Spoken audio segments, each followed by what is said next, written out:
This is Word of Mouth with your host, Jasmine Leek. Here's Jasmine. Oh, we're on. All right. Hey, everybody. Hey, everybody. It's Jasmine Leek. Welcome to Word of Mouth, a show all about Stockton and what's happening in our city. Tonight and moving forward every other Sunday, starting tonight at 7 o'clock, we'll be talking about all the things you'll probably only hear about by word of mouth, hence the name of our show. So join us every other Sunday for 90 minutes. It's a long show with myself, Jasmine, and Dustin Breakbill, who's going to be our board operator. Hey, Jasmine. Hey, Dustin. So let's get down to it. Why did I start this show? You're probably wondering. Really, the reason why I wanted to start this show is because sometimes it's really hard to get the word out in Stockton, especially about events and projects and new businesses, and just basically in general, it's really hard to get the word out. So we started this show to try to help connect people within the community with all these cool new things that are happening.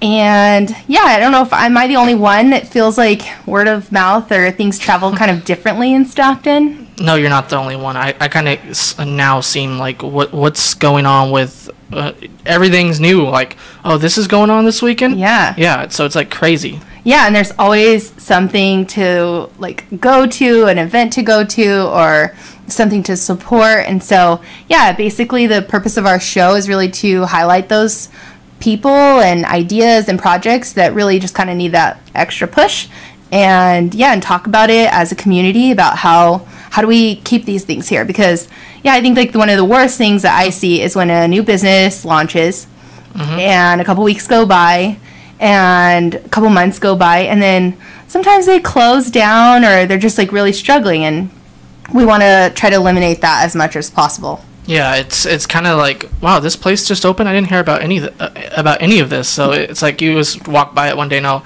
wow, this is a cool place. Yeah, or like something will. I remember for the first time I tried America waffles. Oh yeah. A couple weeks ago, I posted about it on Instagram. That's over there off of Hammer Lane. Yeah, Hammer Lane. No, March Lane. March Lane, yeah. Yeah, see? Right by Burger King. Yes, by Burger King. And like, yeah, it's a really great place. Like a cool little cozy spot. It's like a little diner, and yeah, I mean, I never heard about it. Now I want waffles. Oh, what's that? Now I want waffles. Oh, me too. Like, let's have breakfast for dinner. 7 o'clock. I know, right? Yeah, no, actually, I just started a new diet. So, Susanna, if you're listening, I'm not going to go get waffles after this, I promise. I'm on a no-sugar diet. Oh, ouch. Yeah, it's like, it's not really a diet. It's a whole lifestyle change that I'm undergoing. Same. Because I got like a lot of stuff to do, so yeah, I'm doing yoga now too. So you're doing yoga? Yeah, it's stress reliever, like a stress reliever. Are you doing it by yourself? I'm doing it in a class at Delta, so it's kind of fun. So yeah, cool. So like every Monday, Wednesday, Friday morning, I do that at like 8:30. That sounds awesome. It is, yeah. You know, speaking of that, I really love the classes that they offer at Delta. Yeah, they do have some interesting classes. Yeah. In fact, I'm going to talk about another class. It's not through Delta, but another class a little bit later. No problem. That I think people should check out. So, so basically, if you have story ideas or if you know someone who has a really interesting Stockton story or something that they're working on, I hope that you'll send the information to me. The email where you can send it is wordofmouth@thirdcity.co without an M. People always get confused. I probably have a lot of emails that go to the wrong person. Yeah, there's so many little like .co's, .orgs, everything now. So yeah, if you have a story idea, send it to me at wordofmouth@thirdcity.co. But by the way, we'll also be taking comments during the show. So if you have feedback for us, this is my first time being on a radio show like of my own. I've been on the Voice of Stockton a few times, and it's always been really fun, but this is me taking the plunge and having my own show. So please give feedback, good, bad, ugly, everything in between, whatever. Try to keep, try to keep me honest. It's different than being in, like, the main chair, huh? Yeah, it's very different. Welcome to my role. Thanks. Yeah, it's kind of nerve-wracking. I'm not going to lie. Yeah. Like, I don't like listening to myself, so it's weird. Yeah, I probably like listening to myself a little bit too much sometimes, so there's that. Yeah. But yeah, anyway, so leave us some comments in the comments below while we're live streaming or on our Facebook page at Word of Mouth, and we'll read your comments throughout the show and we'll try to answer them if you have any. Yeah. So, yeah, basically, what's been happening this weekend? There's bacon. Bacon? There's that. There's I'm Greek avoiding food. bacon, but yeah. I heard that a lot of people did turn out. It's the Bacon Fest weekend. Is that in Manteca? No, that's at Deloso Farms. Oh, Deloso Farms. So okay. Basically, Tracy almost. Close by. Yeah. Not quite Stockton. No. But we can still talk about it. Yeah, off the city limits. Yeah, it's just like it's out there. I bet you cardiologists love that, like the Bacon Fest. I'm sure they don't. I know. Yeah. Yeah. But yeah, it's also Greek Fest this weekend, which is always a fun weekend in Stockton, right on the Greek Orthodox Church. Yeah, St. Basil, right? St. Basil. Yeah. St. Basil. Basil. Basil. I don't know. Whatever. Yeah. I heard it's good. It's probably I've been seeing it on social media. A lot of people have been going. I always miss it. Like I went one year a couple years ago, and like I was gonna go this weekend, but I got busy with work, previous engagements I do, and I'm like, Sunday, do I really want to go? Football started, so I was like, I'll just go next year. Yeah. Get a falafel. Is it gyro or euro? I say euro. Okay. But I'm not really sure. If anyone's listening, correct. Can you give us the pronunciation? Yeah. Is it gyro? I don't know. Yeah, I always like their Greek spaghetti. Oh, is that good? It's like the best. What kind of pasta is that? It's just like spaghetti pasta, but they don't put sauce on it. It's just like a butter cheese sauce. Also not good for my new lifestyle. But so I didn't go to the Greek Fest this weekend. Sorry. But hopefully you went, or our listeners went and checked it out. But, yeah, the other thing that happened this weekend that I thought was pretty interesting was the It movie came out. Jordan has been begging me to go see it. The original one scares the heck out of me. I haven't seen the original one. I'm not going to go see any of them because I'm afraid of horror movies. I do not like them. Yeah, it's just... Like, some people like being scared, and I don't. I got used to them. Like, I like really bad horror movies. Yeah. There was this one a couple years ago where these people, like, Skype. So they made it totally out of Skype. Oh, my gosh. It was actually... I liked how they did the movie. It was a really bad movie, though, but the way they filmed it with Skype was pretty cool. But, like, some of these horror movies, like, really? You're like, you make this much amount of money doing this kind of genre? Yeah. I mean... Yeah, it's like a cult classic or whatever. People really enjoy kind of feeling that... Because life, otherwise life is kind of scary. Like those movies, The Purge? Yeah, exactly. They had one a couple years ago about the election. It was pretty funny. Which one? It was like a couple years ago about like they did a purge on, it was like election night and all these, it was weird. Oh, man. Find it, yeah. That's a whole nother, is. That's a whole nother game to get into. But, yeah, so it's been a pretty busy weekend, I feel like. But I've been just kind of hanging out, preparing for this moment, this nervousness. Is the nerves still with you? Yeah, totally. I'm totally nervous right now. At least the weather was good this weekend. I know. Not too hot. It was pretty weird, though. Like, yeah, I feel like the sky still looks kind of weird from the clips. Mm-hmm. They did say that, I keep hearing that in November there's going to be 18 days of darkness. What? I don't know if there's any truth to that. But probably not. I don't think there's any truth to that. Yeah, I'm like, that's impossible. That would be like the world ending, I think. What would California do with all the solar panels we have? Be like, oh man, I have no electricity. What am I gonna do? That'd be pretty bad. Yeah. But it's kind of like weird though. This weather. Yesterday I was outside for like, what is it? It was 4 hours, 5 hours doing a soccer game, two soccer games. But it was like, it was really like, it was a nice breeze, but there was like hot wind, which was gross. And I was like, where's the cold wind? Where's the delta breeze? Yeah. When you need it. Well, when you're in the soccer fields, aren't they like lower? It's a brand new soccer field at Delta. It's right off Pershing. Oh. But it's like, we don't have a canopy over it, which is, I don't know why. But it's kind of like, it just, you see, you're like, the sun's that way and you're this way. People can't see me because I'm not on camera. Yeah. But it's like the sun's beating down on you, which I do have a tent over me, but still, it's like, where's the breeze when you need the breeze? Yeah. Yeah. No, I feel like the breeze comes when you least need it. Like in downtown, it'll be super hot, but then you'll catch a breeze in the thoroughfares, like on or thoroughfares on like Weber or Minor. Yeah, I'll be like walking to my car sometimes and just like hold me back. Oh, did you see the video? Speaking of like high winds, it's crazy what's happening in Florida right now. I know, hurricane season. I have a ton of family there, too, like, all along the coast. There's no power at all. Like, yeah. Everybody in Florida lost power, basically. Somehow they're still posting on Facebook, though. It's crazy, right? Technology. That's good. Yeah.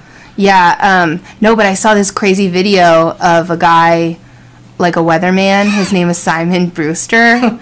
And he was like, he got out of his car and he's just holding the wind speed monitor. And it, like, pushes him back. And he, like, falls down and then he gets back up. I'm just like, that was me in 2016, you know? Basically, my whole of 2016, I was, like, being pushed down. Keep getting up. 2016 was tough. Yeah. Tough year. It was a tough year. It's basically like, man, these weathermen are like, I would never do that. I don't know if probably I would, but just being out in a hurricane is kind of scary. Well, I think... Imagine if something, like, debris comes out of nowhere. Well... I mean, I think also when you're a kid and you watch Twister. Oh, yeah, I love that movie. You're just like, I don't think I really want to be a storm chaser or anything. That movie was really good, though. That was a good movie. Twister was a good movie. But, like, R.I.P. Bill Paxton. I know, right? Sad. He was a great actor. But, like, I'm like, people really do this for a hobby. Yeah. Like, follow hurricanes and twisters. I'm like, yeah, that's not me. I couldn't do it. Although the part when they released those little balls up into the sky. Data? Yeah, that was pretty cool. That was cool. Phillip Seymour Hoffman was in that movie too. Yeah. R.I.P. Phillip Seymour Hoffman. So yeah, but this weather is like crazy, like hot out here in California. Hurricanes and tornadoes, earthquake off Mexico. Really, I didn't see that one. 8.1 the other day. I was like, like, what's going on with this world? Yeah, I don't know. Somebody's really upset upstairs. Yeah. So, yeah. Well, anyway.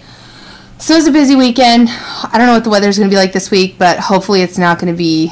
It's like 90s, 80s. Ridiculous, like hundreds. No. Like it's been. Yeah, like last week was awful. Almost died of heat stroke.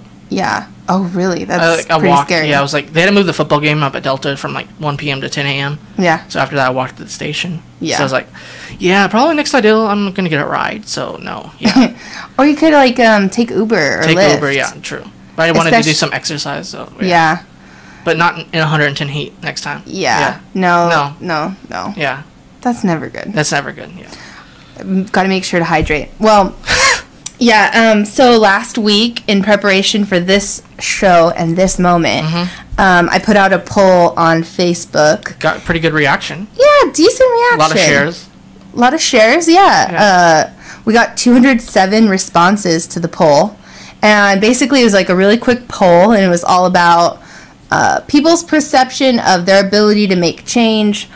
We asked people what age they were, where they lived, their zip code, basically, and we asked about their gender and things like that. So I'm going to share out some of the responses that we got. I'm not going to name names because most of them were anonymous. Some people did put in their email address, so it's not anonymous, but... Yeah, so we had 38% of our responses. Well, we had 207 responses. Wow, that's a lot. Yeah, and 160 were from Stockton. Oh, that's good. And the rest were from all over the country. I had one all the way from New York, which I thought was pretty cool. That's crazy. That's cool. Yeah, I thought that was kind of cool. What up, New York? If you're listening, probably not, but maybe. It is, 10 p.m. back on the East Coast? It's 10 p.m. Yeah. I'm just serenading people to sleep, probably. No, and then like Cleveland and Minnesota. Rocks.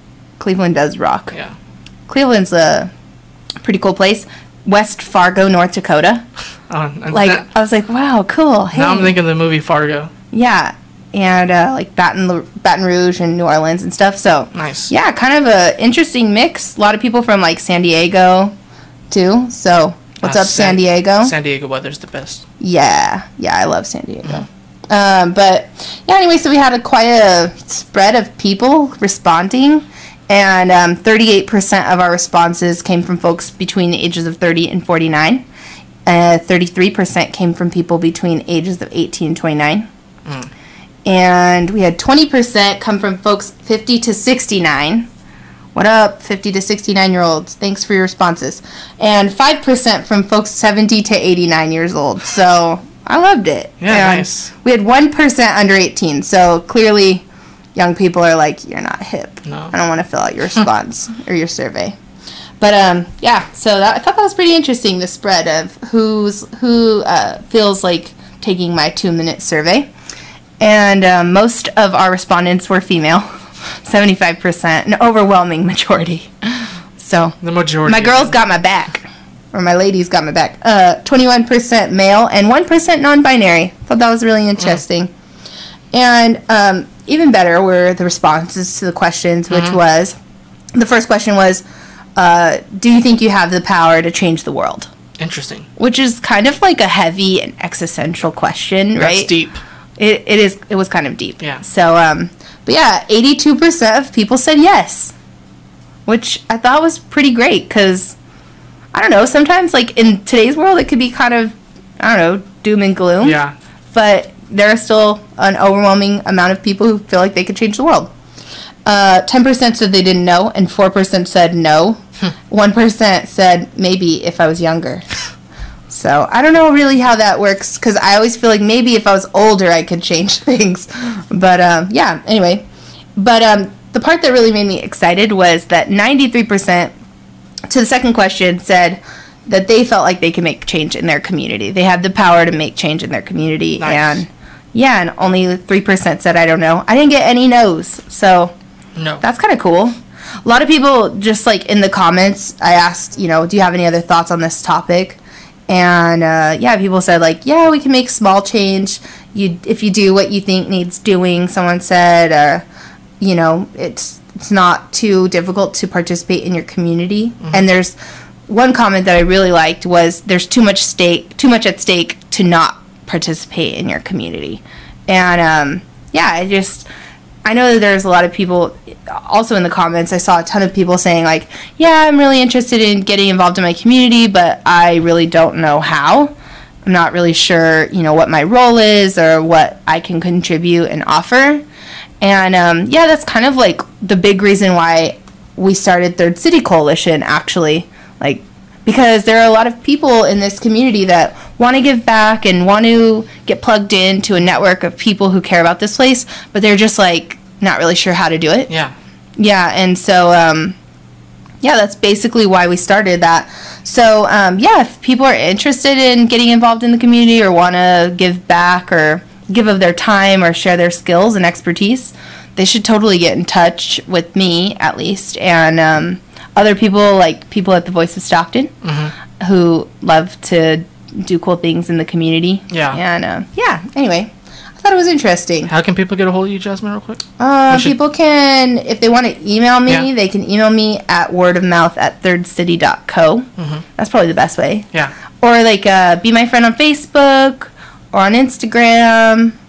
I'll put my social media things in the the Facebook page. Yeah, on the Facebook page. Yeah. So. And which is what, word of mouth on Facebook? Word of mouth. How did you come up with that name, by the way? The name. Actually. Do you want to tell the audience? Yeah, I mean, so word of mouth. I don't know, just because like things travel by word of mouth here in Stockton. It does. And like it's very different than in another place. I've noticed. It's such a small town, big town vibe. Right. Right. I haven't really figured it out. In fact, our guest, we have a special guest today, Phillip Merlo.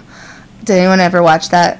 Jordan told me the movie. I forgot already which movie it was from. It's like, was it not Breaking Bad? That's not a movie. That's a TV show. What's the name of the show? Jordan, if you're listening, tell me the name of that movie. Anyway, basically it's from one of those funny like Judd Apatow movies or something. Judd Apatow is hilarious. Yeah, so he does comedy like, now too. Merlot. I know the line, but he does stand-up comedy now. Judd Apatow. Really? Yeah. I didn't know that. Man, I would listen maybe to Joe Rogan's someday podcast. I can be a stand-up comedian. Actually, I want to try that one time, but I don't know if I can. Oh, I'd be so nervous. I would just cry, and like, I don't even get the idea how you write a joke. Like I have to study that. Like, yeah, it's so I hard. mean, the thing that interests me about comedians though is they have people who write their jokes for them. Well, those are the bad comedians. They're the bad comedians. Well, yeah, like okay, you could like if you were doing like an award show, that's okay to have somebody write a line for you, but like. If you're a real true comedian, you should write your own jokes, I think. Yeah. Yeah. Speaking of actually comedians, before we move to our next segment, but did you see this week is or last week was New York Fashion Week? Oh, was it? I didn't even know. In New York. Yeah, I mean, we don't have Fashion Week here in Stockton yet. That'd be pretty interesting. Yeah, and like Leslie over asked for at Delta College. Delta. Yeah, she puts on an amazing fashion show. Yeah, but I'm like Fashion Week. Let's do it. Yeah, Fashion Weekend at least. Let's do it all over Stockton. Totally. Yeah. You know, actually, I posted something in Stockton history a couple weeks ago about the. Did you ever go to Sherwood Mall when you were a kid? Yes, I love Sherwood Mall. It used to be the mall too. It used to be the mall. It was the mall. They had neon. They had like hot pink neon everywhere. They in the had mall. card shops too. And those card shops, yeah. And they had the Sanrio Hello Kitty store. And they had a great arcade. Yes. And great food court. They were great. It was the best. Can we make Sherwood Mall great again? Yeah. Let's make that great again. Too soon. Sorry. Anyway, so so Sherwood Mall used to have this really cool catwalk in the center of the eatery. Maybe we could bring it back and do Stockton Fashion Weekend there. That would be so cool. A great place right there too. Great lighting and stuff. I mean, I feel like it's not that hard to pop a catwalk up and. Come on, Amy and Ann at Good Stock. Amy and Ann, this is for you. Fashion Weekend, Good Stock. Put it on. All right. Well, anyway, I forgot what I was saying, but yeah, basically, Fashion Weekend. Oh yeah, and Jim Carrey. So Jim Carrey showed up to Fashion Week. Did he? He did, and he was like dressed up really nice. And this reporter, he does dress up pretty nice. This reporter on the red carpet was like, "Oh, you look nice," and she was trying to talk to him about his outfit, and he was just like, "What is this? Like, what are we even? I'm just a personality. You're a personality," and it was hilarious. I don't think he planned it. I felt like he was having a Joaquin Phoenix moment. Honestly, Jim Carrey has those here and there. I almost couldn't believe it, but yeah. Anyway, Jim Carrey, he's just something different. I know. I miss Jim Carrey though. Yeah. He used to have the best movies when I was a kid. Yeah, he did. Like Mask was hilarious. Oh my god, I loved that movie. Yeah. I mean, pretty much any Jim Carrey movie from like 1990 to like, I don't know, 2004. Not gonna lie, Liar made me cry though. Really? Yeah.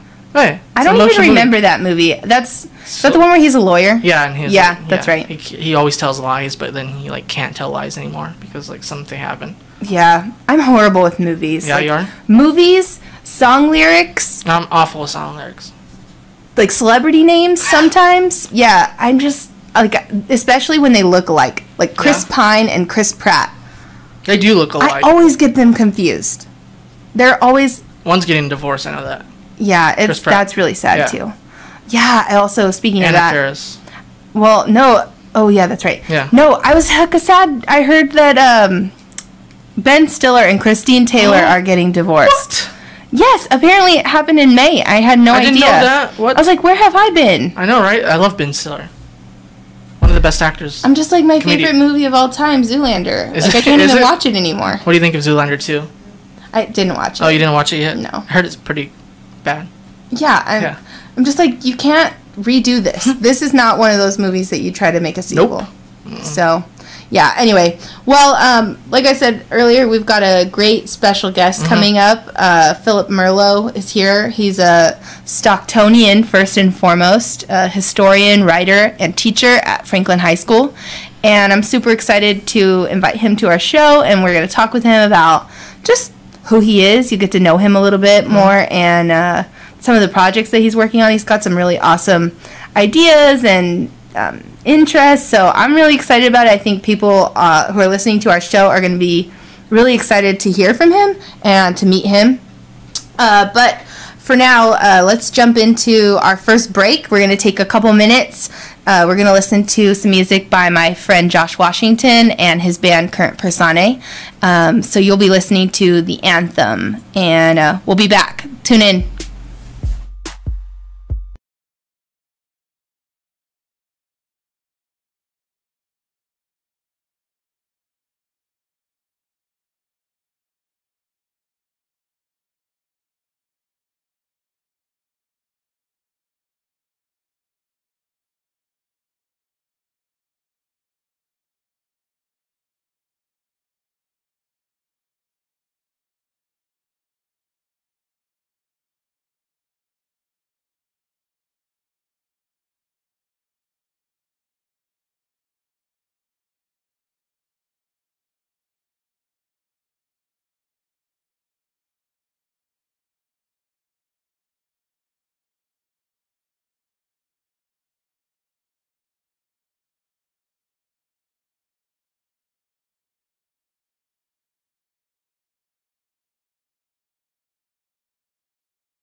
Welcome back to Word of Mouth with your host, Jasmine Leek. Here's Jasmine. Hey, everybody. Welcome back. Are we on? Can you hear me? All right, cool. Yeah. I'm excited. I've got a special guest and a friend here in the studio, Phillip Merlo. Yeah. So we're going to be talking with Phillip about just a little bit about his work. He's a teacher here in Stockton, a writer, a lover of history, and a bona fide historian. A bona fide historian. And that might be a bit much. But. Just like some of the projects that you've been working on. And yeah, we'll just talk about Stockton. How does that sound? Sounds good. All right, cool. So, Phillip, tell us about yourself. Okay. What do you love? Well, what are your interests? I love history, and I love geography. And I love food. So Stockton's a good place for all of that. Yeah. I guess my mission in life is broadly to use historical awareness and education to make the world a better place. My family's been in Stockton for over 100 years now. Wow. On my dad's side, about 130. That's super cool. Yeah, and I went to school at Franklin, went to UC Berkeley for college, and have come back and working as a high school history teacher at my alma mater at Franklin, which is really exciting. What's that like? Well, it's interesting. The campus security monitor, for pretty much the first month of school, she was like, "Didn't you graduate already?" Yeah, she thought I was still a student. Yeah, she thought I was still a student, and that's great. Like I actually had to no. I came back to teach. It was really funny for me for a while. It got old though, because she started asking me for my student ID card, and I was just like, "No, I've got a teacher ID card." That's awesome. Yeah, that's cool. This is kind of weird. Yeah, being back. It's interesting to work with your coworkers or with your teachers as colleagues. Yeah. Because for a while they think of you, oh, it's Phillip, right? Yeah. So, it's a student. But then eventually, as you grow with the job, as you interact with them in more of a professional manner at department meetings, they start to treat you more as a colleague. It's been a really good process of growth for me. Yeah. That's cool. So why did you come back to Stockton? Why did I come back to Stockton? So in my last year in college, my last year and a half, I got really interested in Stockton local history. Yeah. Through a class I was taking with Paul Groth. He's a historian. He wrote a book about urban hotels and urban hotel living, and he talks about Stockton quite a bit. And I actually wrote a pretty big term paper for his class on Stockton. And then I was thinking about coming back and working as a teacher for a few years, my last semester. But I'd also studied abroad in China a few times, and I was thinking, oh, well, I also want to go work in China because I ended up learning Chinese. I have since lost most of my Chinese language skills. But it came down between, eventually going on the educational path or going and taking a job in Shanghai. Yeah. I had a few job offers in the Bay Area, but those are the two that I was really looking at. And then, unfortunately, my mother passed away a couple weeks before I graduated.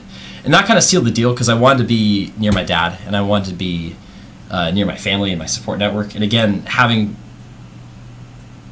a family that's been here for over 100 years, a lot of establishments in the community, and also just it's home for me, and I wanted to be home. Yeah. So, and it was a great decision for me. Yeah. Well, welcome home. Yeah. So, you and I have talked pretty extensively about some of the things that you're interested in and working on. And one of the things that I thought was really interesting was this museum that you're building at Franklin High School. I mean, It's not like a physical museum, but, is it a pop-up museum? It will be a physical museum. That's the eventual goal. So I firmly believe that local history and local historical awareness is a firm component of any urban renaissance. Yeah. And you don't get that base of historical knowledge unless they're educational initiatives. And so that's one of the reasons why I teach. I love history and I love education. Yeah. And I think it's really important. As for the museum, so I'm getting my credential through the Teachers College of San Joaquin County, which is an excellent program. Cool. And they have a grant program called the Promise of Innovation Award. Nice. And I do a lot of reading on the outside just for fun about education and historical education in general, because I like to incorporate new ideas in my practice. And I had been reading a bunch of articles from Northern Ireland and Ireland, the Republic of Ireland, I guess. Northern Ireland. Yeah, and when they have Gaelic speaking students, one thing that they found with the English language learner populations there, and as well as the student populations in general, is that bringing in material culture to the classroom really helps with different types of learners and different types of learner profiles with kinesthetic learners, but also with, for lack of better words, making the history come alive. Yeah. Yeah, and then I was doing some more research, and they were doing similar things in southern China. And they were doing similar things in Peru and Ecuador with Spanish language students there, or Spanish language learners there. And also Yale University actually had did a pretty extensive study in the 90s with material cultures in the classroom. I was like, why not Stockton? Yeah. So I applied for the grant, and I won. Awesome. There were about 10 winners, and I'm lucky that I was selected. And over last semester, I was really just accumulating items. I have about 500 artifacts now. Wow. Yeah, and I've started to slowly incorporate them into my classroom use. Cool. And we're currently looking for a place to store them on campus for the time being. The eventual goal is to actually fundraise to get glass cases to line the building the history department's in. And the school is on board, been very supportive so far. Probably within the next week or two, we already have a glass case that's built into the wall that we're going to be having an exhibit in. So, yeah, and there's 5 exhibits. There's one on the evolution of 20th century warfare, and there's one on propaganda in fascist, communist, and the New Deal era USA between roughly 1918 and 1960, specifically focusing on modernism and the way modernism and modernist forms of art really infiltrated into propaganda during that time period. There's also one on the evolution of consumer goods. Then there's one on downtown Stockton and one on migrant communities in Stockton, specifically Garden Acres, where Franklin High School is. That's cool. Yeah. Do they still teach Stockton history in, like, do you know, in the curriculum, or like no. 2nd and 3rd grade? Maybe. I don't believe grade? so. I mean, obviously, I teach high school, so I'm not as familiar with that. Yeah. But if they do, I haven't heard of it. Yeah. I mean, I remember being a kid.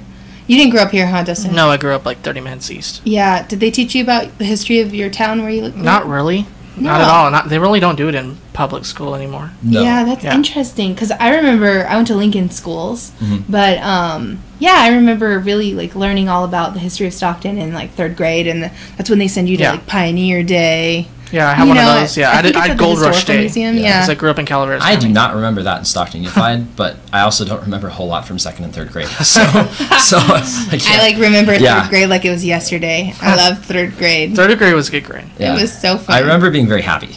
Yeah. Yeah, 3rd I remember grade was being pretty very cool. happy. I had a great teacher. You're like 8. At 8, I had a huge gap in my teeth too, and I had 2 huge front teeth, and like my other teeth were really small still.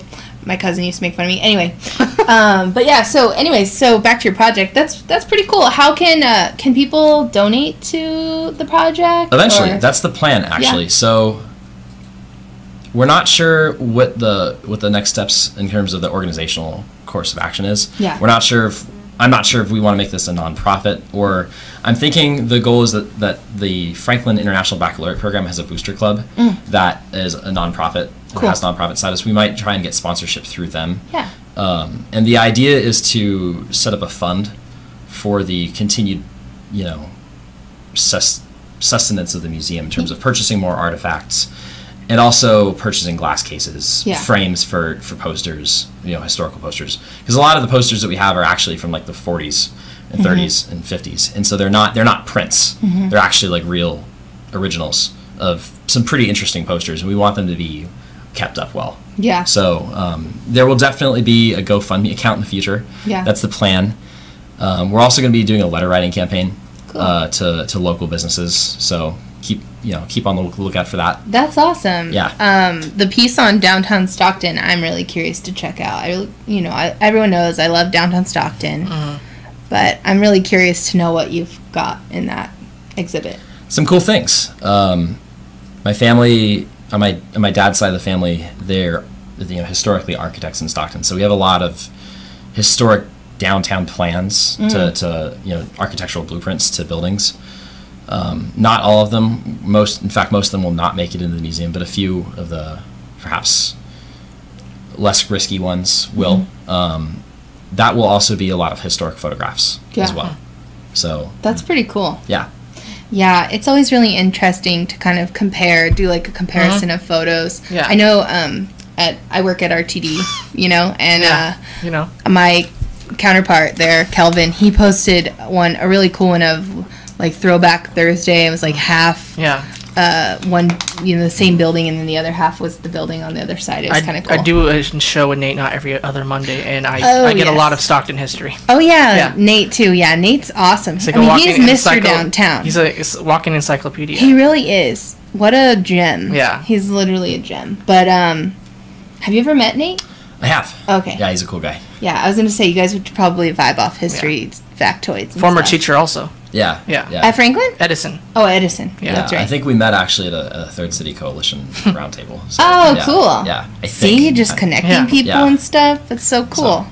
And then there's another project that you're working on, which, is kind of basically how we met, right? We were talking about Stockton and just some of these deep issues in Stockton, cyclical things. Yeah. I mean, it was a while ago, But, and you had told me that when you were at UC Berkeley, you'd been studying in the libraries and like kind of checking out if there was any research on Stockton, things like that.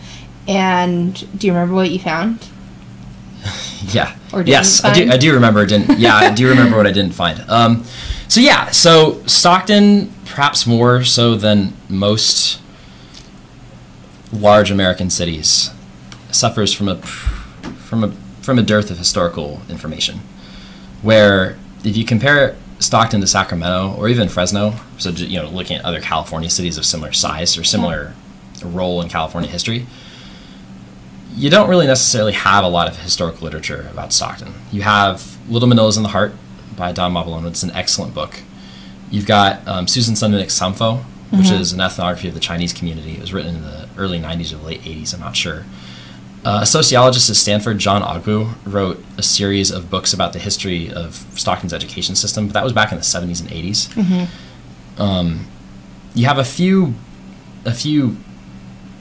like journal articles that were written in the 90s and 2000s about the Hmong community, the Cambodian community, mostly ethnographic in nature. A few urban planning studies, and then there was a PhD thesis written by a guy named Roger Barnett. He's actually a professor at UOP now. He's a professor in the geology department, professor emeritus. Interesting. But his degree was actually in urban planning. He's a PhD from the geography department at UC Berkeley. Roger Barnett. Roger Barnett, if you're listening, contact me. I want to talk to you. Yeah. That sounds super interesting. Yeah, I would say his PhD thesis was titled the suburban morphogenesis of Stockton, California, or something along those lines. Oh gosh, he's going to have to explain a lot to me. Sure. Well, in summary, he explains the history of how certain housing tracts were designed for marginalized communities and some were not, and how that differentiated design filtered into the way that houses were built, the types of homes that were built, the long-term sustainability of those homes in those neighborhoods. Yeah. That's super interesting. And I think he wrote it in 1969. That's pretty interesting. But other than that, there really hasn't been a lot. Yeah, and that sounds like a lot, but actually, as I was saying, it's like, it sounds like it's actually quite a bit. But when you compare it to Fresno, for example, like another large Central Valley city, it's actually a very small amount. And that's problematic for a lot of reasons because, A, it means that there are very few what we'd call secondary sources about Stockton that people can access. Yep. At the same time, it means that there isn't much of a bibliography when it comes to Stockton history, so it's difficult for people that are interested in local research to actually find the resources necessary to learn more about their community. And as I said, I don't think urban renaissance is possible unless people have a pretty strong understanding of the past. Yeah, and like one of our goals at Third City is to promote this, inclusive history as a way of changing the narrative about the city because if all you read is things that are negative or just things that are way outdated, right? Like research from the 70s probably isn't. Maybe it's still relevant, but it's not. Relevant. It's still relevant. Oh, is it? John Ogbu's stuff is good, but yeah. Well, okay, so this guy did a good job, but it's much easier. That's why like there are people like Paula Scheel who want people from Stockton to learn how to write their stories and kind of document these things. But So, yeah, that's really interesting. So, you've been working on some writing yourself, though, right? Yes. I'm writing a book about the history of Stockton. I've been working on it for about, working seriously on it for about a year at this point, maybe a year and 2 or 3 months. Yeah. So about 15, 16 months or so. I first had the idea in Paul Groth's class. Paul Groth is a urban historian and urbanist and geographer at UC Berkeley who's really interested in local histories. He's a pioneer in a field of study called cultural landscape studies. Mm-hmm. And his class gave me a lot of leeway when it came to our final term paper. And I was able to do a lot of research on Stockton. Learned a lot of interesting things. And that, in addition to having learned a lot of Stockton history from my family growing up, mm-hmm. and being immersed in Stockton history from a very young age, that kind of gave me the impetus to start researching Stockton in a more serious light. I met a professor there called Mark Brilliant, who also encouraged me to continue my study and continue my research.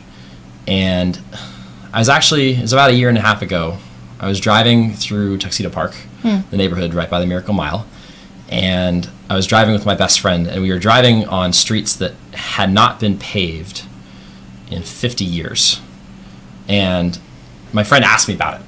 And so I started talking because I had actually studied this, and my friend nicknamed the conversation a treatise on why Bristol Avenue needs pavement. And that was when we actually started talking about why there's so many interesting problems and issues that Stockton has. And nobody knows why. Nobody has the solutions. Nobody has understands the historic causes of those problems.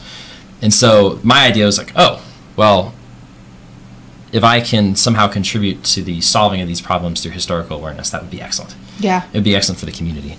So I started writing, and at this point, I've got quite a bit written, well over 100 pages. Nice. Yeah, and the book is really divided into 3 sections. So the first section is about what I would call Stockton's rise as an American city, mm-hmm. where in the 1890s there was a very concerted effort amongst the business community in Stockton, as well as Stockton boosters and people in San Joaquin County, to bring business to Stockton, to get as many to actually like bring immigrants from Europe and other parts of the country to Stockton, to build out the city, to become, to build beautiful buildings. A lot of this, the early 20th century boosterism, mm-hmm. that really permeated that era in developing cities. And by World War I, I'd say by like 1918, by the end of World War I, a lot of those goals had been recognized. And so in the 1920s, Stockton was actually what I would refer to as one of the cultural metropolises of the Western United States, where, well, I'm not positive. I still have to do some research. But I think Stockton probably had the 4th highest number of entertainment venues per capita in the country. In terms of it compared well to big cities for sure. And for example, in 1925, more international and out-of-state artists came to Stockton than San Francisco. Wow. Yeah, and it was also a very well-known architectural center. Mm-hmm. You had people like William Worcester, who was, a lot of people think of him as one of the great American architects. He was from Stockton. That's so cool. Yeah, and he designed, I think, about 21 homes in Stockton. A lot of them have been demolished. Yeah, it's unfortunate. But he designed more homes in Stockton than anywhere other than San Francisco or Berkeley. Wow, that's cool. Yeah, and at the same time, there's a large architecture scene. A lot of, when you have lots of entertainment venues, I'm talking about like movie theaters, and you had a lot of plays and operas, opera houses from, as far away as Naples were coming to Stockton on a yearly or half-yearly basis. That's so cool. Yeah, it was really cool. Biannually basis, excuse me. But it was also an industrial metropolis, so, the Holt Tractor Company was from Stockton. Also, there were a few manufacturing companies that supplied Ford motors and other large car, automobile companies. They were actually based in Stockton. It was a big logistics hub. Mm-hmm. The Lumbermen's Association of California actually had their headquarters here and met here quite often for conferences. The city, of course, was still an agricultural center, and as many people know, it was probably the most diverse city in California in that time period. It had, the largest population of Filipinos in the world outside of the Philippines. We know that really took place in the 30s. But it also had large populations of Italian Americans, large populations of Japanese Americans, Chinese Americans. Had a very large Chicano population, even back then. A very large California population.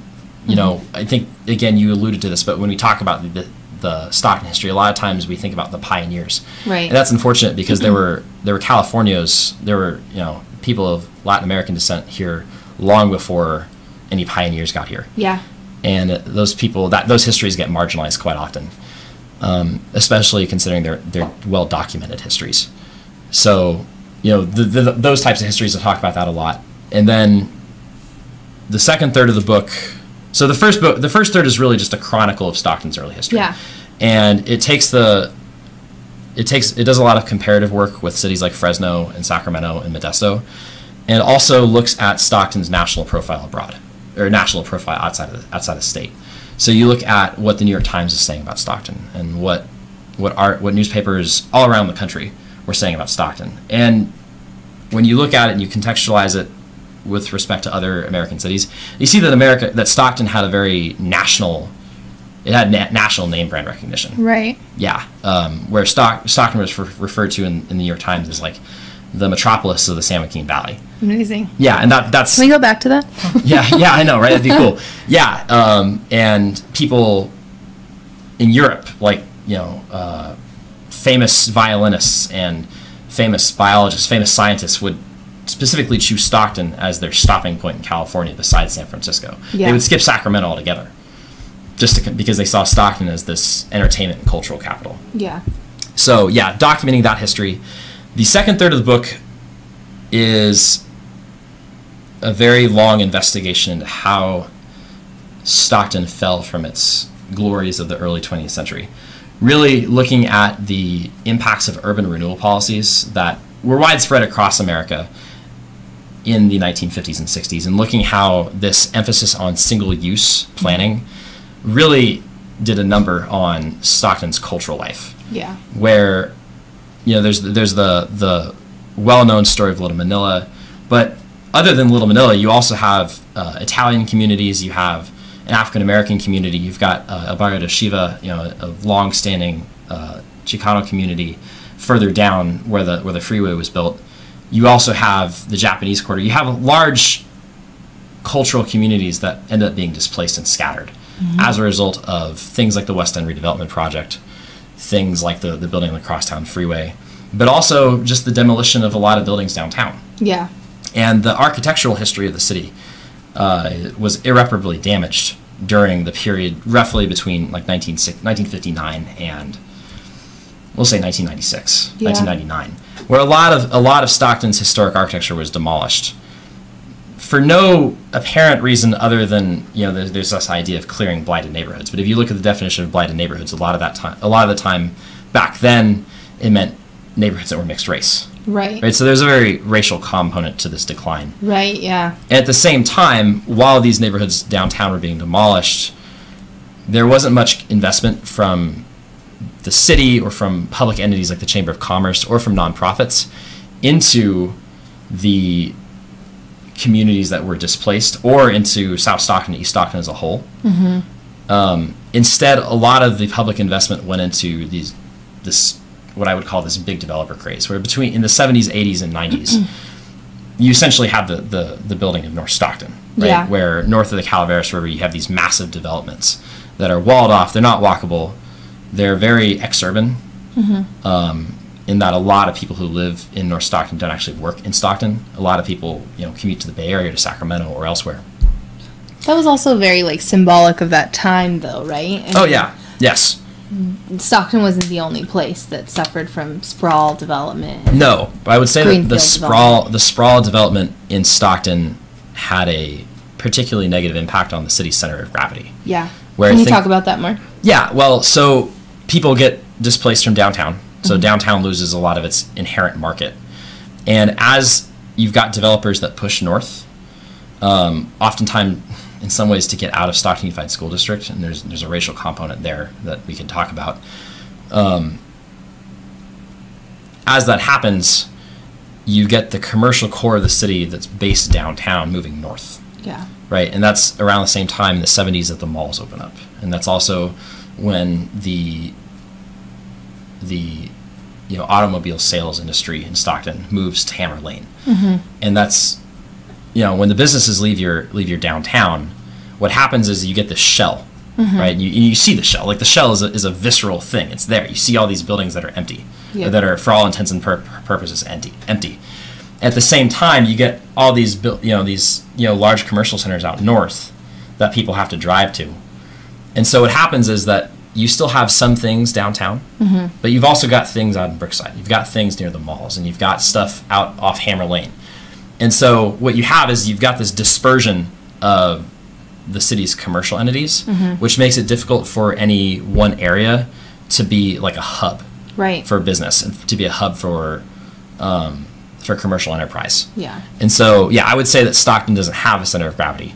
And that's had a lot of negative impacts on our urban development. And also has a lot of impacts now when it comes to health and mobility. Attracting businesses to the city. Yeah. Yeah, because, it's a very complicated thing, but generally speaking, a lot of businesses look for places that their workers want to live in. Right. And oftentimes that includes having a city with a center of gravity. Yeah.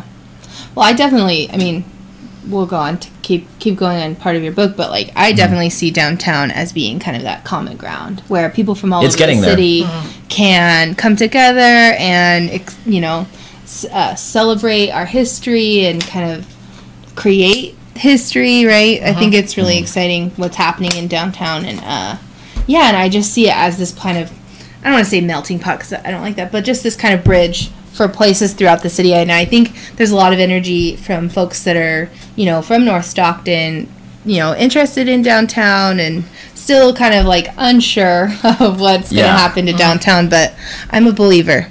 So me too. I like what I see in downtown nowadays. There's much more of a cultural Renaissance vibe downtown that draws a lot of people there from all over the city.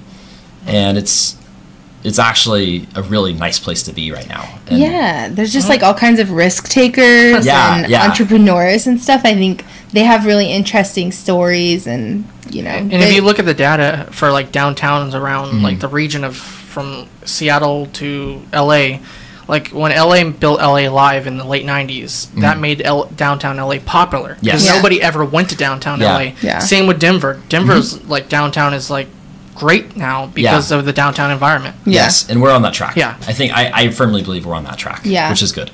It is good. I was talking to somebody the other day from Portland, and she was anyway, I was telling her, I'm always I don't want to say a worrywart, but I can't help it. I forward think, 5 years in the future, and I'm like, man, I look at how quickly that gets away from you, right? That development pattern, how that development gets away from you very quickly. And I don't know, I'm very curious to know your perspective on how you see that, the growth of downtown kind of, potentially changing the landscape of who lives here in the city and who ends up having to move because we're being impacted by San Francisco and Sacramento residents that are moving from these communities. Because there's a lot of migration happening right now. You see, Stockton is one of the hottest real estate markets in the country. And so, I'm just, really curious. Anyway, she was very surprised that I'm worried about displacement. And, we're in California. There's a housing crisis. Who isn't worried about displacement? Yeah. Well, I think that gentrification... And gentrification is a word that has many definitions, but in the context of Stockton, gentrification can be good if the people who live in communities that are about to be gentrified benefit from it. And the investment in those communities is equitable. Right. And people are not displaced. You want to avoid displacement as much as possible because people have communities, people have homes, and built spaces have symbolic meaning for people. Yeah. Right? And so you want to avoid that as much as possible while also, engendering business growth and creating walkable, livable areas. Yeah. So, yeah, and it's a balancing act. Yeah. And I think that as downtown becomes more,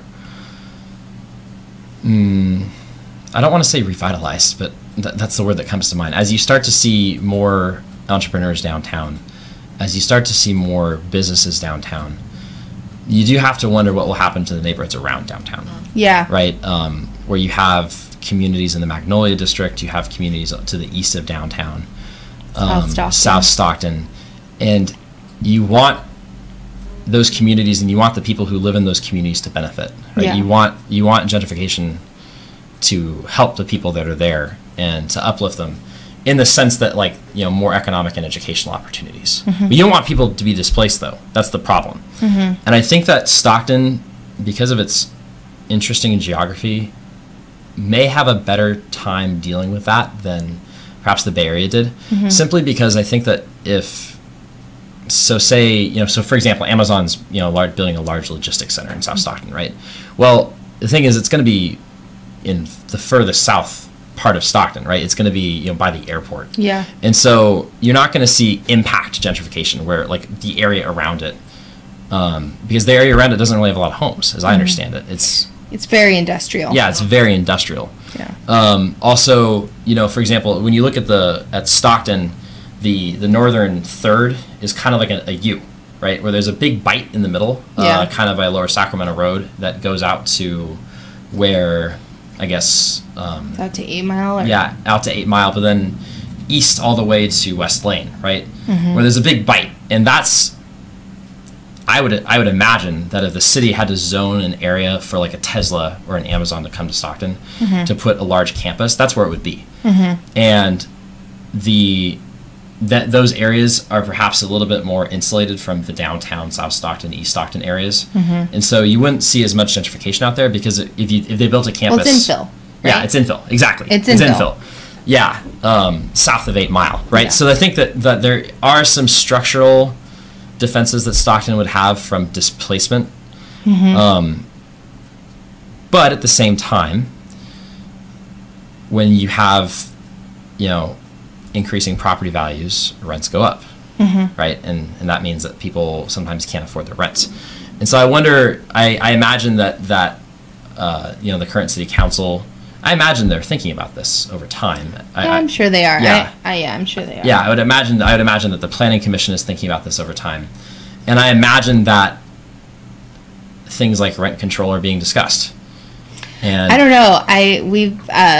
I've floated that idea, and I know there were other people in the community who floated that idea, and it was kind of like, Stockton doesn't need rent control. Well, not yet. The problem is it could in the future, right? And it's like we have to think about these things. That's the idea for the proactive planning, right? Right. And I think that ultimately we need to look at what cities like Portland and Austin and other cities that are really getting the second wave of the innovation economy right now, how they're dealing with it. And because obviously, you know, so San Francisco, Silicon Valley, having gone to school there and seeing the price of rent go, you know, for a 2-bedroom, you know, if for a 2-bedroom, 1-bath apartment with 4 people, it's $500 a month. That was when I was a freshman. Now in Berkeley, which is somewhat removed from the Silicon Valley, it's like, it probably costs about $900, $1,000 a month to share a bedroom, right? That's ridiculous. You know, so you know, the cost, you know, doubled, you know, in 4 years. Yeah. And we don't want that to happen in Stockton, because that's what displaces people ultimately. Yeah, and I sit on the community development committee, and I remember reading through one of the previous years' like plans, and I think it's like 30% of Stocktonians spend more than 50% of their monthly income on rent. So they're like rent burdened, and I think it was 50% spend more than 30%, which is, I think 30% is the threshold usually, like when you go to apply for an apartment or something like that, they say you have to, you know, your rent has to be 30% of your monthly income or something like that. So yeah, and I know LA is really bad. Like LA, I think they said 90% of people, or there are, I can't remember how many people in LA, but they're spending more than 90% of their income on rent. That's just, you can't live like that. And in LA, you have to drive everywhere too. So yeah, and you have to drive everywhere. Yeah, so it's really interesting. It's something that I think we need to keep thinking about, you know, as the city kind of shapes, being shaped and changed. And like, there's this idea that, well, in Portland in particular, I've been studying Portland, and they've done something really interesting to increase the number of housing units that they have. It's called accessory dwelling units. So they're like, basically like an in-law unit, and it, individuals who own homes can kind of add on one unit, and it's great for like college students or solo single folks that maybe are older in life or something, and they're looking for more privacy than an apartment complex would offer. So that's really interesting what Portland's been doing. But yeah, Stockton's definitely missing the middle housing. I keep reading the missing middle. I know you've shared a lot of articles with me like that we have single family homes and then we have apartments. Yeah, and there's very little in between. Yes, and that's kind of what we have to worry about going forward. I think when it comes to dealing with the impacts of the migration of people from the Bay Area, the possible migration of some industries from the Bay Area, that missing middle is going to be something that has to be addressed. Yeah. And fortunately, because there is a lot of area for infill, there are a lot of opportunities for infill. Exactly. As well as a lot of opportunities for building mixed use, developments in Stockton. Yeah. I think it's a solution. A solution will be found. Well, and the thing that's interesting, that's why a lot of people say Stockton can't be gentrified, because there's so much opportunity for infill. But that's not really what gentrification is. It's not, lack of space necessarily. It's more just intentionality of people benefiting, I think. I saw something earlier today too it was on Facebook floating around. It was like LA's KCET is doing a story called City Living, or it's like a series called City Living. It premieres on the 13th. And anyway, they were talking about gentrification is urban colonization. Yeah. So I was like, wow. That's kind of a trip to think about it that way, but it very much is, because the communities that get screwed over from gentrification tend to be low-income communities of color. Yeah. Right? And what happens is that, people who already have, structural difficulties with building wealth, because the system oftentimes discriminates against them. Right. They're the ones who end up having these huge skyrocketing property value prices, and people get priced out of the rent range. Yeah. So, that's happened in a lot of places. Well, and I know it happens in South Stockton, I've spoken with people who've said, my rent is $1,400 a month for a 3-bedroom house or 2-bedroom house or something. And I'm like, really? Wow, that seems so high. But the rents have gone up a lot in Stockton in the last year. I would say, I remember the first time I got an apartment, my apartment was like $700. That was 5 years ago. My first apartment I rented by myself. And that's $700 to now $1,400 for the same apartment. That's tremendous growth. Wow. That's pretty... and it's because there's an exodus of people from the Bay Area who can't afford to live in the Bay Area now. Right, and so they're, and they have waiting lists right now. They have waiting lists of people who, for the Bay Area, are like, $1,400 and I get a 2-bedroom, 2-bathroom apartment, sign me up. Oh, yeah. Yeah, because outside of a few select places in the Bay Area, it is very difficult to find housing. Yeah. Especially at certain times of the year. Yeah. So the third part of your book, what's up in the third part? So do we need to wait to find out? Well, no. It's an investigation into the different revitalization movements over the past 25 to 30 years in Stockton. It really starts with the 1996 city plan, where looks at what I believe to be that plan's failings. Yeah. I think it was very developer heavy, where 23 of the 25 people on the planning commission that designed that plan actually worked for a development company. Sounds like not a problem at all. Yeah, not a problem at all. Not a problem. Conflicts of interest. Yeah, interesting history. Sweep it under the rug. Yeah. Nothing to see here. And I look at how, for example, there's an investigation in the park space where I believe that city plan, set aside funds for 41 acres of parkland, and it heavily favored the northwestern quarter of the city. And there were parks that were supposed to be built in South Stockton that were never built because the funds that were supposed to be set aside to use them were actually spent on beautification of parks in Northwest Stockton, in Spanos and Brookside and areas like that. Yeah, I see you shaking head. Yes, it's frustrating. And I grew up there. I'm ashamed. But there are parks in South Stockton that were not built, that were not laid out, and you can actually go to the lots where they were supposed to be, and it's kind of sad actually. Yeah. So looking at those types of things, looking at the very business development heavy approach to downtown revitalization in the first decade of the 2000s. Yeah.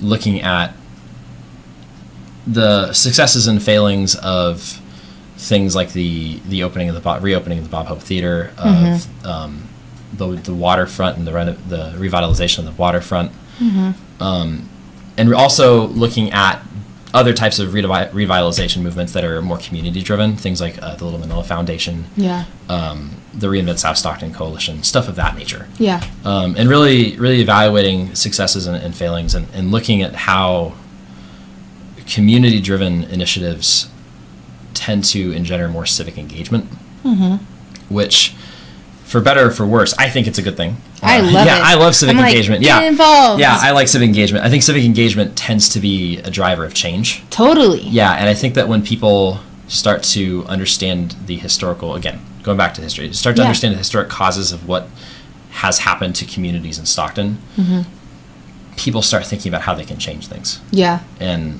how to reverse you can't go back in time, obviously, but how to reverse the historic processes that marginalize Stockton, marginalize communities in Stockton, especially in South Stockton, downtown, Midtown, and East Stockton. Yeah. Yeah. Well, I think, people who are, aware of their city and understand the history and context are more likely to say, okay, well, this has been done before and it didn't work, but maybe we should try it again, and here's why, that kind of thing. Or you have people who are just like, just even learning it for a sense of belonging too. I feel like that's a really critical piece. Yeah, I think that when it comes to local history, there are a lot of benefits, and one of the intellectual thrusts of my book is that historic amnesia, or the forgetting of community history, tends to drive civic engagement in the wrong direction. Yeah. And tends to lead to disinformation campaigns, where policies get enacted that are not discussed in a public forum.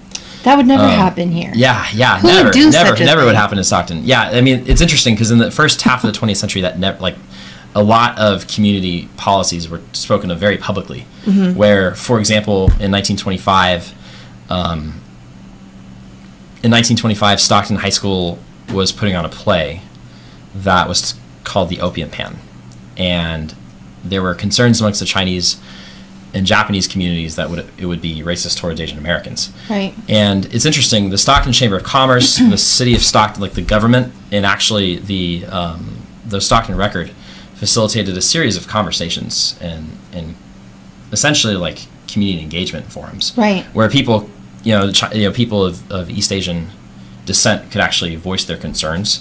And the play ended up getting changed and rewritten. What? Yeah, and I don't think that would ever happen in modern Stockton. Maybe you would hope so. Well, I don't know. With social media, people are pretty true. So social media is an interesting platform, but yeah, I hear you. They're not intentionally having those kind of forums. Yeah, and I think that historic amnesia tends to have a lot to do with that. And also, of course, Stockton doesn't have a lot of meetings for learning about the city itself. Right. Well, Hagen Museum, they're trying. Yeah, I love what they're doing. Their new exhibit is coming out in October. I can't wait to see. Maybe I don't know if there's anything about Stockton history so much than what they have. I know they have a lot about Holtz and stuff like that, but which is Stockton history. Yeah. And I think it's good. I would say that compared to other large cities, Stockton does suffer from a lack of avenues for learning about the history. Yeah. There's an after-school program, the S History after-school program at Edison, which I help out with. Tell us about that. Oh, it's an ethnic studies and local history after-school program for SUSD for all Stockton local students. Cool. You get a lot of Edison students, a lot of Langston Hughes kids. Yeah. It is a really cool program.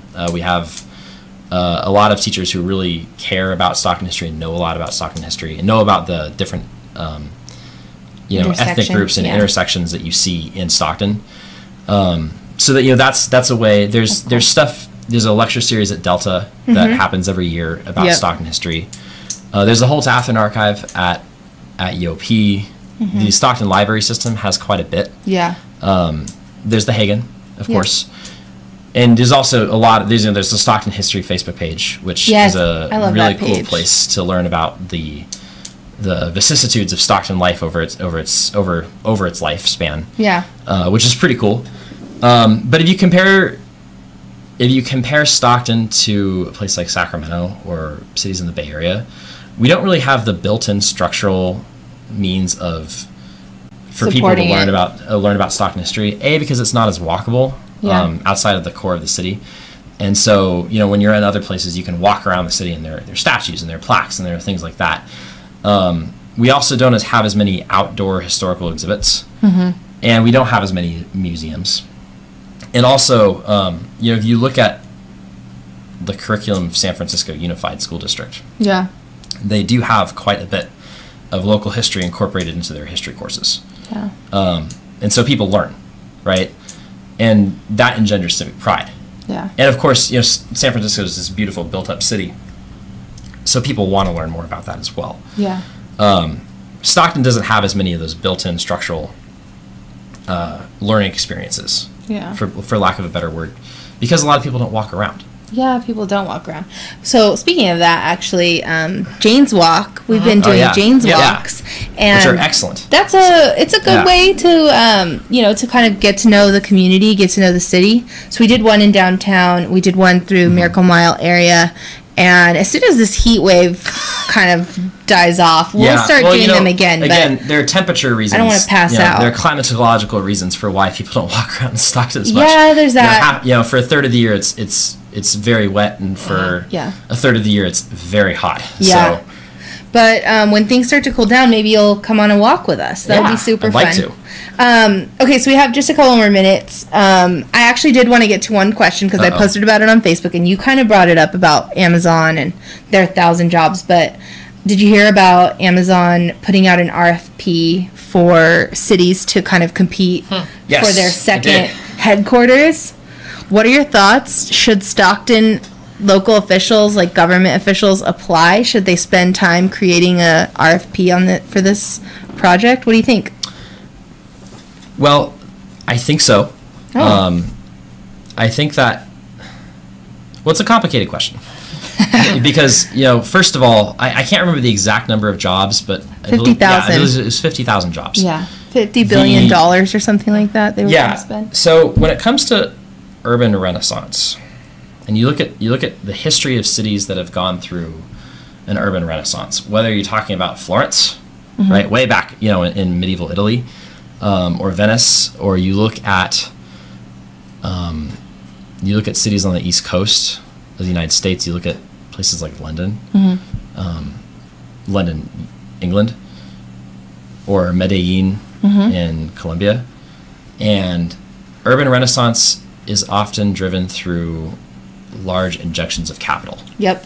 Right. So whether or not it's the Medicis using their newfound money through banking to drive huge cultural projects, or the vast rise, the rise of the New York Stock Exchange driving, and the rise of a lot of businesses in New York driving this urban growth, or in any place that's had that sort of vast growth. Or even if you look back at Stockton in the day, I think Holt Tractor and Letourneau Auto Parts were huge factors in the growth of Stockton in its earliest days.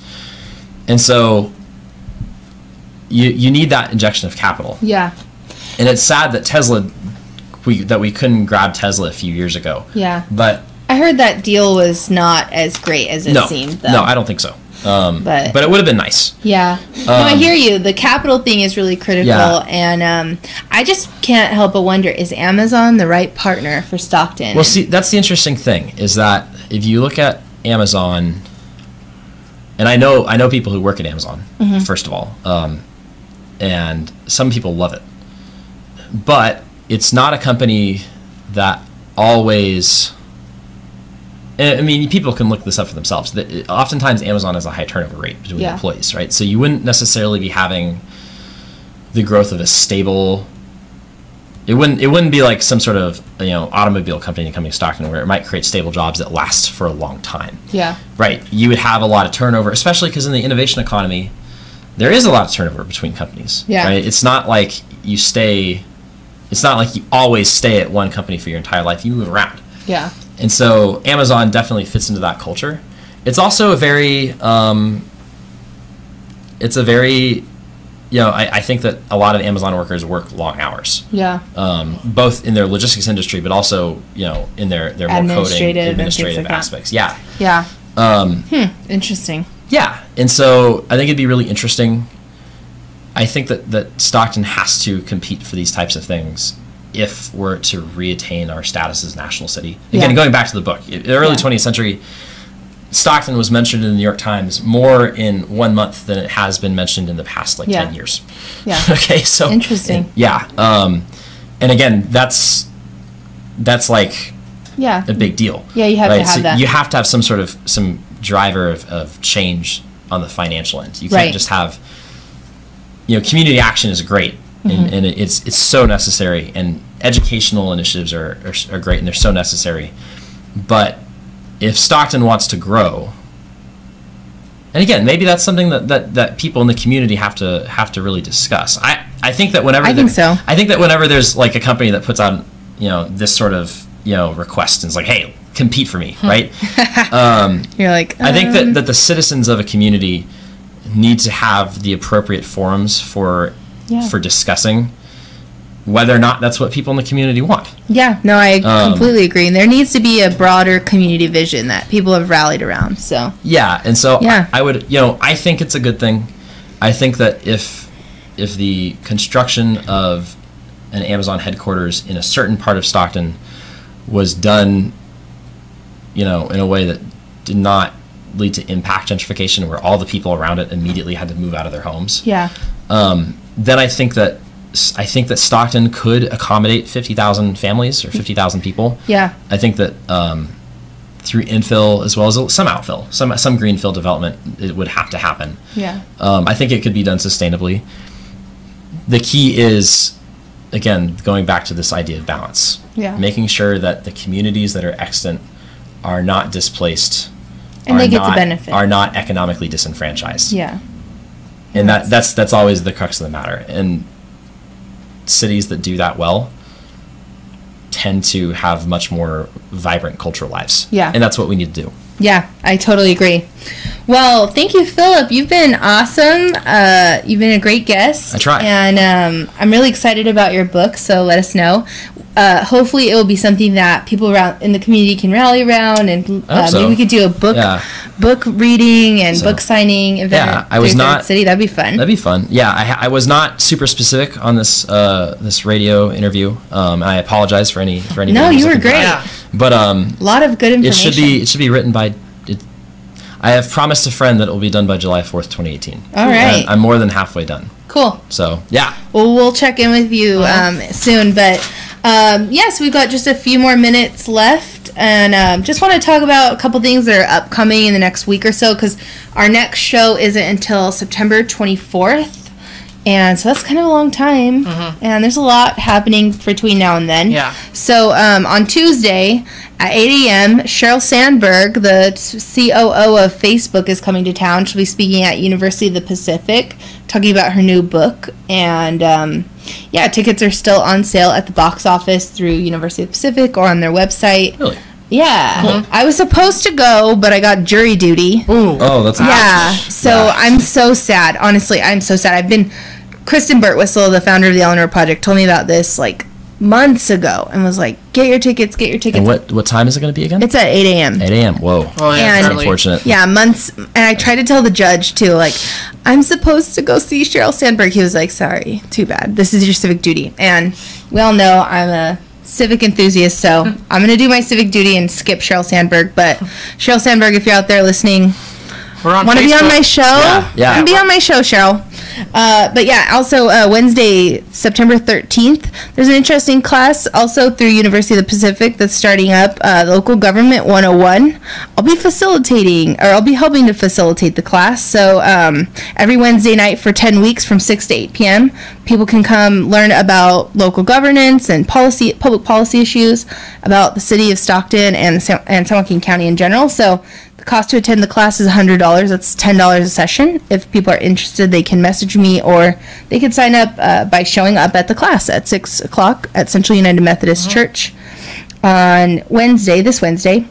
On Friday, we're participating in Parking Day. Have you ever heard of Parking Day? No.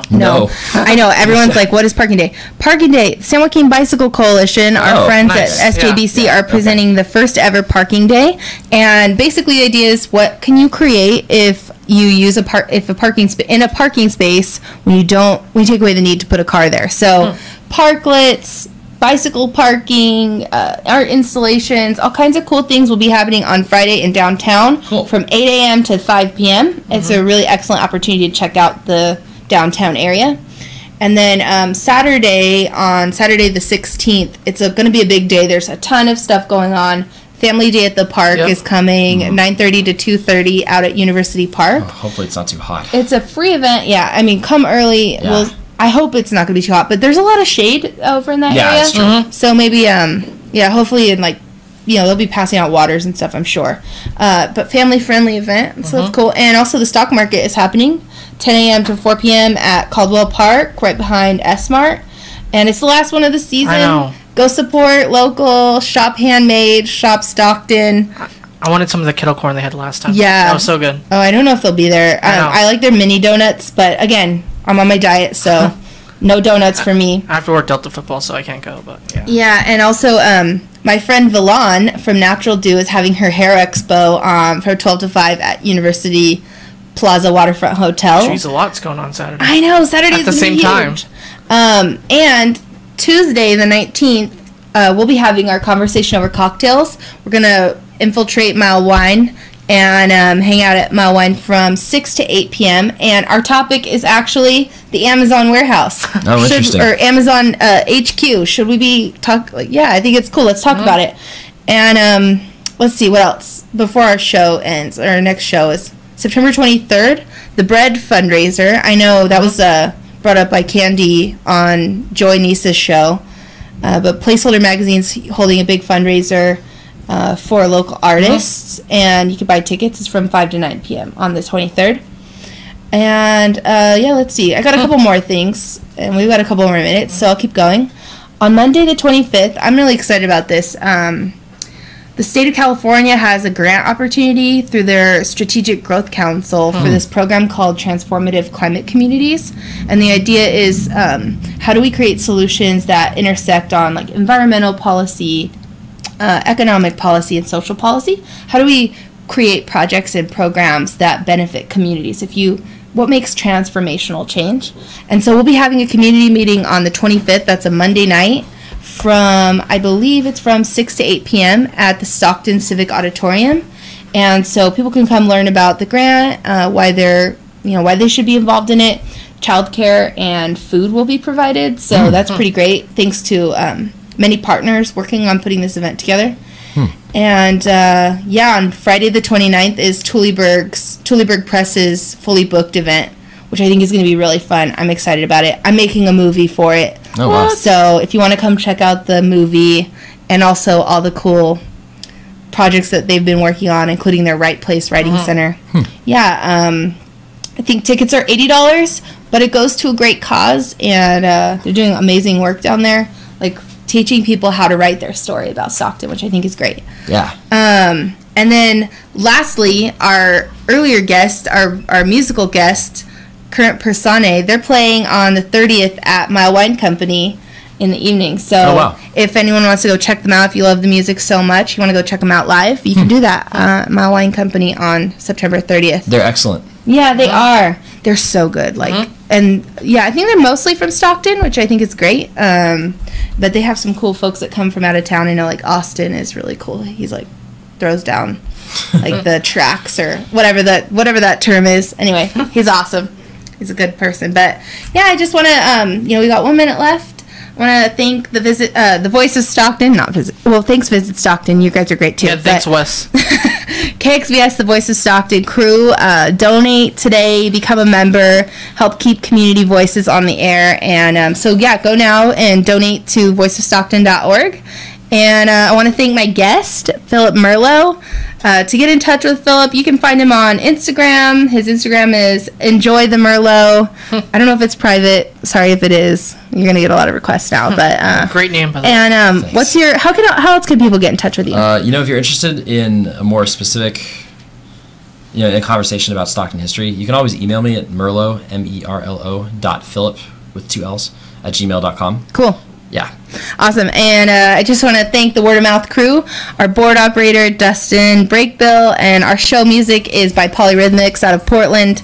That's all, peeps. Hit me up on Facebook, Word of Mouth page, or send me an email to wordofmouth@thirdcity.co, and I'll see you in 2 weeks.